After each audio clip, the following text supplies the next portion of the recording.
Hey guys, it's Katie here with Life in Mundane and welcome back to my channel. Today, let's get serious. I want to share with you 10 of the biggest mistakes that I see homeschoolers making. Mistakes that at times can even be detrimental to your child's education and to your homeschooling experience. I want to help you avoid these common pitfalls and do better for you and your kids. This will help release the amount of frustration that you might have and help you be more successful in your homeschool. So let's get started. Hi, my name is Katie and welcome to Life in the Mundane. I am a second generation homeschool mom of 6 beautiful kiddos, and on this channel we talk all things resources. I love to share with you resources that are going to help you in your homeschooling and help encourage you in your biblical parenting and how you can utilize those to their fullest potential so that you can make the most of the little moments. Before we jump into our 10 tips, I did want to share that not only am I a homeschool mom, so I am speaking from my personal experience, I was homeschooled as well as my husband and many other of my friends. So I'm speaking from observing their experiences, living it as a student, as a teacher, but not just from that. I actually sent out a survey that surveyed almost 200 different adults who as kids were homeschooled, and ask them what would they tell their parents, what would they wish their parents would do differently. So I'm taking all of that experience here and sharing that with you guys personally, and I really hope that it will help you because there was many things on the survey that were singing the praises of homeschooling. So many people who loved their homeschooling experience, but there were actually quite a few common denominators when it came to things they wish their parents would have done differently and that could have changed things significantly. So I'm excited to share that with you guys today. The first mistake is thinking that we are not equipped enough to do this. And so you don't even start homeschooling to begin with, or you delay homeschooling. A lot of kids said, I wish my parents would have homeschooled sooner. That was one of their biggest mistakes, is being so afraid to jump in, being so afraid to get started, thinking they had to have this huge budget to get all the fancy latest and greatest homeschool curriculum, thinking they had to have a homeschool room to homeschool their kids, or that they had to have an amazing amount of patience. I'm here to tell you, homeschool moms don't have any more patience than any other mom out there. God gives us grace for the situation He calls us to, and so just know that if you are on the fence right now and you are wondering and you're thinking, I wish I could, I feel like this is what's best, but I don't think I'm equipped, just know that if God has called you to it, He will equip you for it, and jump in. The second biggest mistake is being afraid to change curriculum, or the opposite side, changing curriculum too often. I see so many homeschool parents that want to save on money, which I can very much appreciate, or they feel like if they start with one thing and then they change it later on, there will be significant gaps in their child's education, and therefore they end up paralyzed and fearful of changing curriculum that is not working for your student. Please know, yes, we want to be good stewards of the money God's given us. Yes, we do not want to jump around willy-nilly because changing curriculum too often can create gaps and frustrations and lots of extra costs. But it is okay if something is truly not working for you to make a switch in curriculum. If you are not sure if this is something where you should persevere on or if you should change curriculum, be sure to check out the video I did up in the iCards and down in the description below on that very topic. And hopefully it'll give you some questions that you can answer that might help you decide what is best for you and your family. The third thing is one straight from the survey. This was an overarching, screaming mistake that so many homeschoolers mentioned, and this is a lack of accountability with older students. I know it is simple. We all want our kids to work towards being able to learn on their own. It is awesome. It is benefit of homeschooling. And one of the things I actually loved as a homeschool student myself was that I was in more control of my education as I got older. I got to pick and suggest different curriculums or different topics that I wanted to study. I was a very self-motivated student. I enjoyed learning, and all of that is awesome. We want to build that independence in our kids. We want to build that ownership of their schoolwork and that love of learning. However, a common mistake that, again, was glaring on this survey was that so many parents, the second their kids were able to do things independently, the parents really backed off too much. There was too much hands off. They wanted, all these kids have suggested, all these adults said, I wish my parents would have checked in more regularly. Yes, your child is able to do independent work. Absolutely give them that independent work, but give them checks and balances and accountability on a regular basis. That could look like on a daily basis. At the end of the day, your older child brings their work to you and you look over it and you ask them if they have any questions. This could be a once a week time that you do with your child, but do not just hand off a book to your older child just because they can do it doesn't mean that they don't need more oversight still. They still need that relationship. They still need that accountability. Some kids said they struggled with, they would just not do their work and their parents wouldn't know. Or they would say they would struggle with something and they would be too embarrassed to ask for help. But if their parents had checked it, they would have noticed sooner. And some of them just said, I wish I had that attention that some of my younger siblings did. So don't neglect your older learners just because they're able to do things on their own. The fourth mistake that I have seen many homeschoolers make is assuming that just because your child is homeschool, they are going to be academically gifted. Yes, homeschoolers oftentimes do test better on different standardized testing, or they do better in college or in the workforce. That is absolutely true, but not all of that is directly correlated to academic success. Many people actually homeschool because their child struggles and because they're not getting the help they need in the public school system. They bring them home so that they can give them even more of an individualized education plan than the IEP they were provided in school. This means that we cannot put these unnecessary expectations on our children to all be brainiacs, right? There are all different kinds in public school and private school. There are kids who struggle, there are kids who succeed and exceed expectations, but we cannot put these undue pressures on our children or on ourselves. So yes, you may have that relative that every time they visit, they sit there and quiz your child, and we can take that stress and that tension of like, they're testing me, they're seeing how I'm doing, and we can place that on the shoulders of our children. We really need to step back and look at what the individual child needs. Encourage them that. Encourage progress, not perfection. And understand that not all of our kids are going to be brain surgeons, and that's okay. We want them to be equipped for what God has called them to do.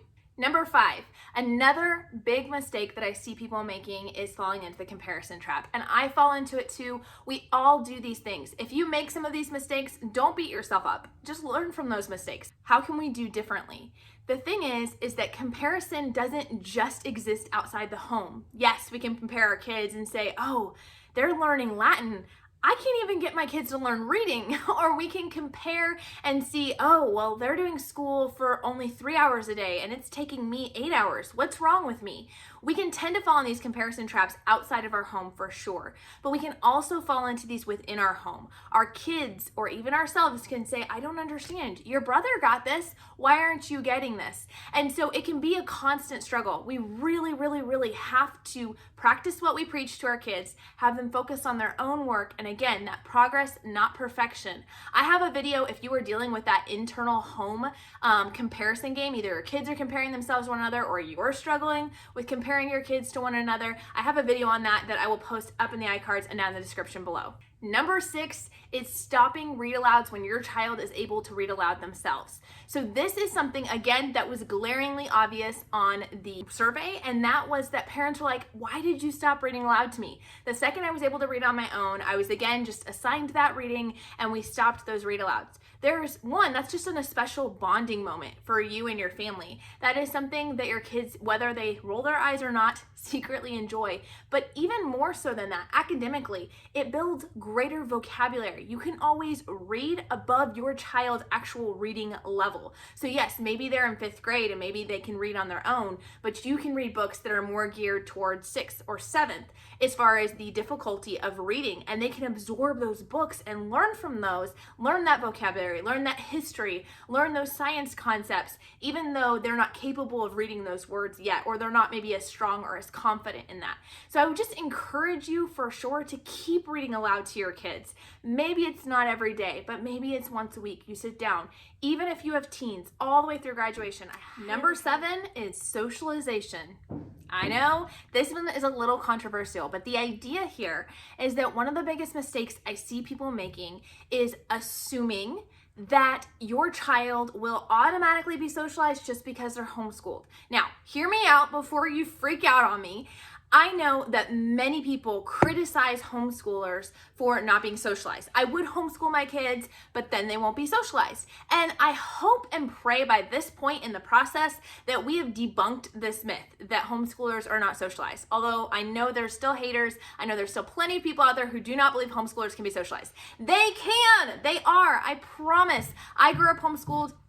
Plenty socialized. There are lots more, and in some ways even more opportunities for homeschoolers to be involved in clubs and in sports and activities, because our homeschool days are so short or condensed that we have more time and opportunity to be involved in those things without taking away from all of our family time or our extra time.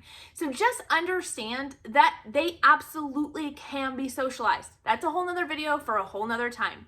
But one of the biggest mistakes I see is that because people have swung so far from this pendulum of homeschoolers can't be socialized, that people automatically assume that they have to put in absolutely no effort and their child will be socialized. And so here is the factor. Yes, homeschoolers can be socialized. And what is socialization? And does socialization even really happen in actual school setting? That's a whole nother argument. But the point is that we do have to be intentional. I see, especially after COVID, there were a lot of families who were very isolated or who intentionally isolate themselves on a regular basis. And because of that, their kids do struggle finding those relationships and those connections. My mom did a fantastic job of making sure that we had those opportunities to be in social situations, to build true, meaningful friendships. I don't care if my kids have 150 friends. I care that they have some really, really, really solid friendships, that they are used to being in experiences that they're maybe a little uncomfortable in or that is new to them, learning how to introduce themselves, learning those social skills they need. But I really care about developing those intentional friendships, and that takes intentionality. That doesn't always happen on its own. So maybe you need to consider joining a co-op. Maybe you need to consider doing a sport or an activity. I'm not a big sport or activity person myself. We tend to like to find more opportunities just to have people in our home. We do co-ops. We do a lot of church involvement. It's going to look different for every single person, and I'm not here to tell you exactly how it should look. I just want to encourage you to make sure that you are evaluating, especially as your kids get older. What can I do? Like, how are their relationships going? Do they need deeper friendships? Can I reach out? Can I post on Facebook? There are all sorts of support groups out there. Hey, does anybody else have a kid the same age? I'd love to meet up at the park. It doesn't have to be a formal activity or event to have socialization, but just know that sometimes you do need to take those intentional steps to give them those opportunities, especially if in your local area you don't have a lot of that. Number 8 is doing it all yourself or thinking you have to do it all yourself. I see this time and time again where homeschool moms, again, have swung from that pendulum of people saying, well, only the public school system is capable of homeschooling your children. You're not capable of teaching your child. You don't have a degree. And so we swing over to this opposite pendulum where we're like, no, we are capable and we don't need any help at all. I believe you do not need a college degree in education in order to teach your kids. I am very much a proponent of, yes, if God has called you to it, He'll equip you for it. That's what I started this video with. But that doesn't mean that we can't need help. We can't accept help. So it's okay to reach out and get a speech therapist for your daughter who's having trouble with speech. It's okay to go out and find a reading tutor or join a co-op class that teaches a class that maybe you're not as strong in. Maybe you're not an art person and there's someone that's teaching an art class. We can work together as a community to help our kids in their education, and we don't have to feel like it all has to fall on us. 9th, a common one is feeling like you have to do school at your home and trying to mimic the school system too much, making you feel like you always have to be sitting in a desk or at the table, making you feel like you have to do grades, you have to do all this testing. We have lots of freedom and flexibility, and I want you to be able to live in that freedom and flexibility and enjoy this experience with your children. Know that homeschooling can happen at all different hours of the day. Inside, outside, upside down, right side up, doesn't matter. You can really enjoy that flexibility. Make sure you're always staying compliant with your homeschool state laws. You can check that out at hslda.org, but just know that it doesn't have to look exactly like school at home. And finally, the 10th and final biggest mistake that I see people making all the time is assuming that just because they homeschool their kids or because they raise them a certain way, that they are going to turn out a certain way.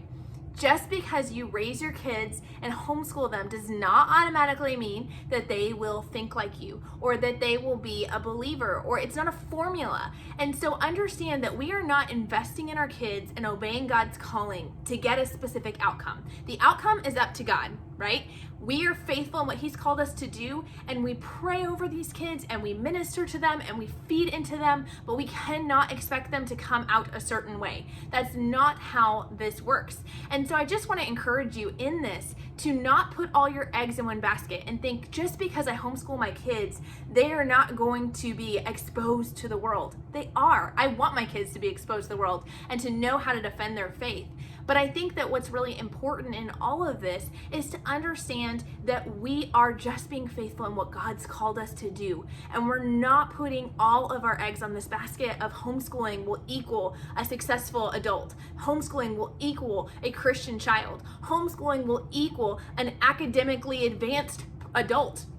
That's not what we're putting our hope in. We're putting our faith in Christ. We are following His calling, and we are being faithful in that and leaving the results up to Him. I hope this has been helpful. Be sure to drop questions and comments down below. Are there any other common mistakes that you see parents making that you would like to help others with? If you've made any of these mistakes yourselves, don't beat yourself up. Learn from them and continue to pray and ask God for help. And we'll talk to you later. Bye.